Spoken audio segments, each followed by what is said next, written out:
Paz a todos, sejam muito bem-vindos ao nosso canal. O canal é Tempo de Ensinar EBD, um canal exclusivo para os amantes da escola bíblica dominical. Eu sou Adriano Ricobelo, professor, presbítero da Assembleia de Deus e também teólogo por formação. Seja muito bem-vindo. Espero que você goste aí de mais um vídeo.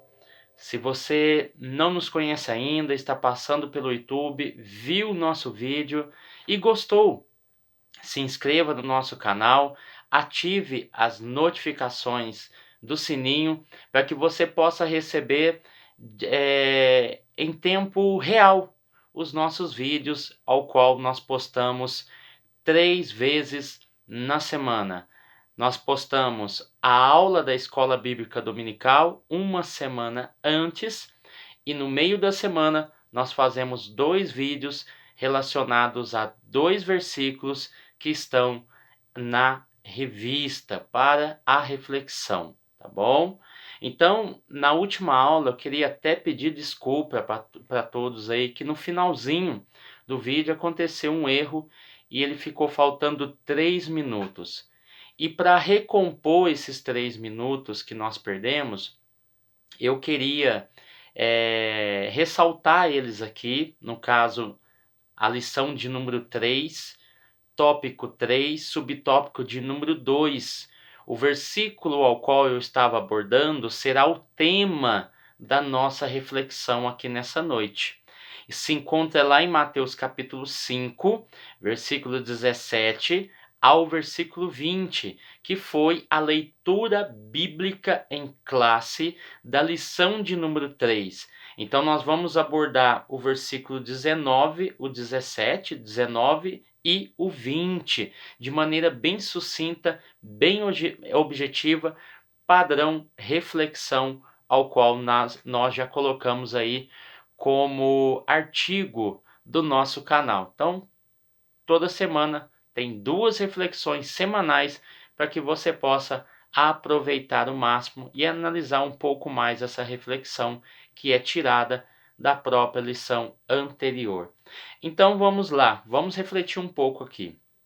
O versículo 17 vai dizer assim, Jesus falando: não pense que vim destruir a lei, profetas e os profetas. Eu não vim anular a lei, mas para cumprir. Então, nesse primeiro ponto, Jesus está falando: não pense que eu vim, não imagine, não cogite que eu irei destruir a lei e os profetas.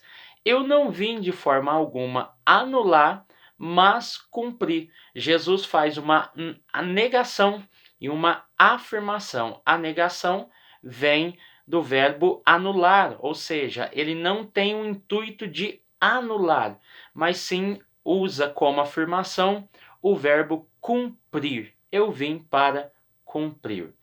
No versículo 19, que é a grande chave aqui da questão, Jesus já falando que vai cumprir a lei e não anular, o versículo 19 diz assim: qualquer que violar um desses menores mandamentos, olha para você ver, vamos já analisar o versículo 20.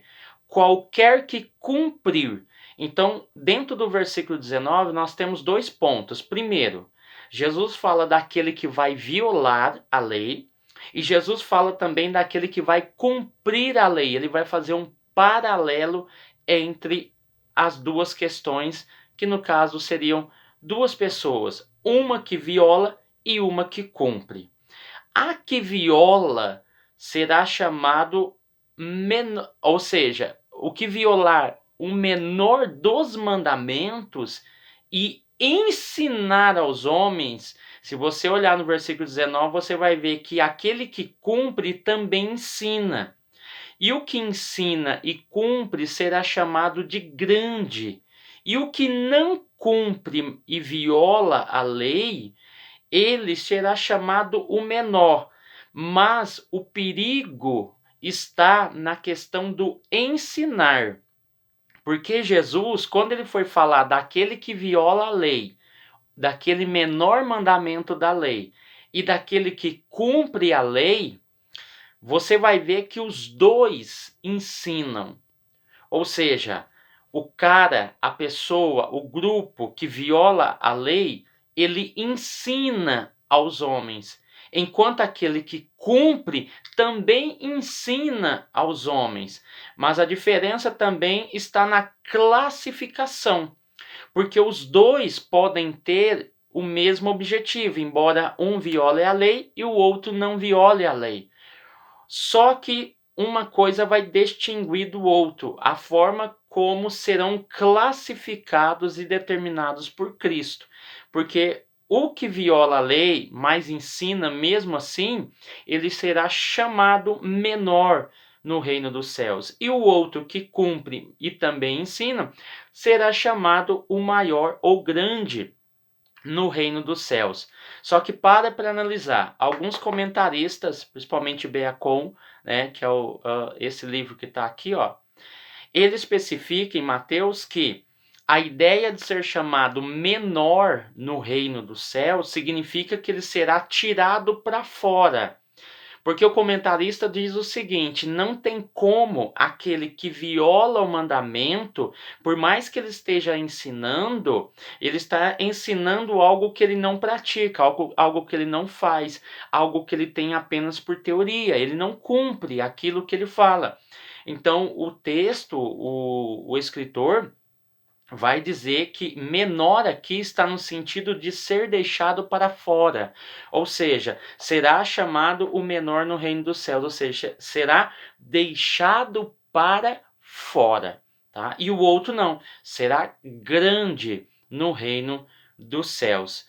Então você vai ver aí duas questões importantíssimas no versículo 19, um que viola a lei e o outro que cumpre a lei. E nós vamos ver aqui que aquele que cumpre, ele ensina, e aquele que viola também ensina.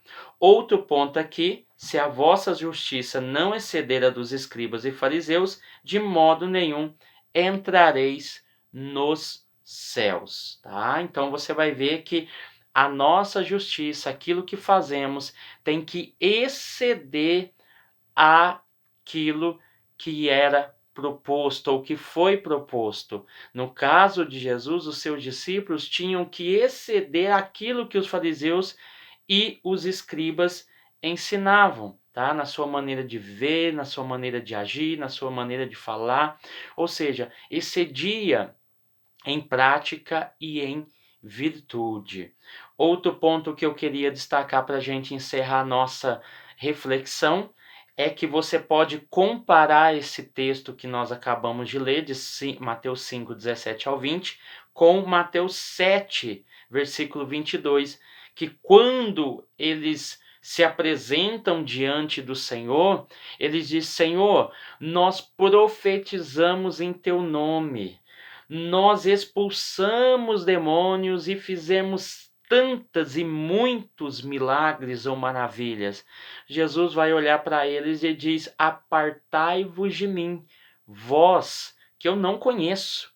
Jesus não conhece esse povo, não conhece essas pessoas, mesmo que tenha feito milagres, operado maravilhas, expulsado demônios, profetizado.